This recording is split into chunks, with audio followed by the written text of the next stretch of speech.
The main treatment options in diabetic retinopathy include frequent eye checkups, monitoring the systemic status, which includes diabetes and its associated comorbidities such as dyslipidemia, hypertension, renal parameters, anemia, to name a few.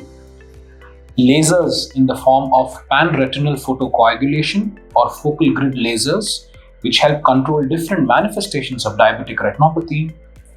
Injections, namely antivascular endothelial growth factor injections or steroid injections, which help reduce bleeding or swelling of the retina. And of course, the last resort, which is surgery, which involves removing a gel inside the eye and relieving the retina from being pulled and detached. Decision making in diabetic retinopathy and its care is quite complex and requires experience and insight into what the patient is going through. 10% of the care is what happens in the eye, whereas to be very specific, 90% of the care happens in the kitchen and at home.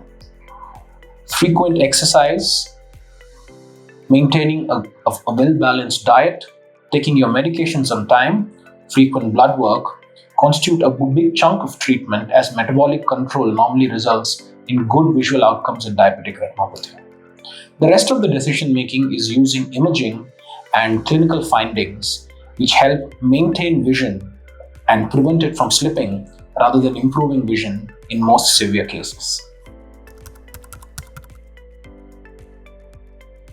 So a lot of improvements and a lot of advances in imaging are centered around diabetic retinopathy.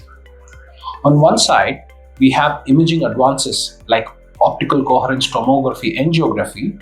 To be very specific or to be more simple about it, these are dye-free angiograms which basically help understand the blood flow in the retina, like how you have a cardiac angiogram but without a dye. They're non-invasive angiographic tests. You also have wide field retinal imaging, where a single image can capture the entire width and breadth of the retina, helping us detect changes which normally would go unnoticed in conventional fundus photography. We also have advances in artificial intelligence, which is helping us screen diabetic retinopathy.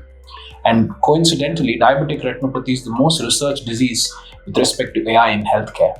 So a lot of strides are happening in the realm of imaging and management of diabetic retinopathy, especially in the technology side of things. Diabetic retinopathy as a disease is a very dynamic disease, and multiple treatment options are being explored considering the global burden of the disease.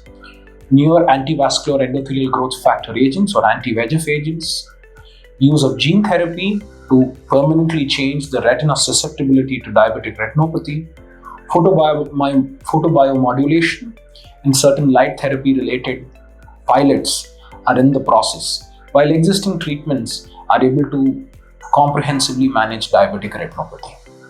The only important point to note here that the treatment has to go hand in hand with metabolic control.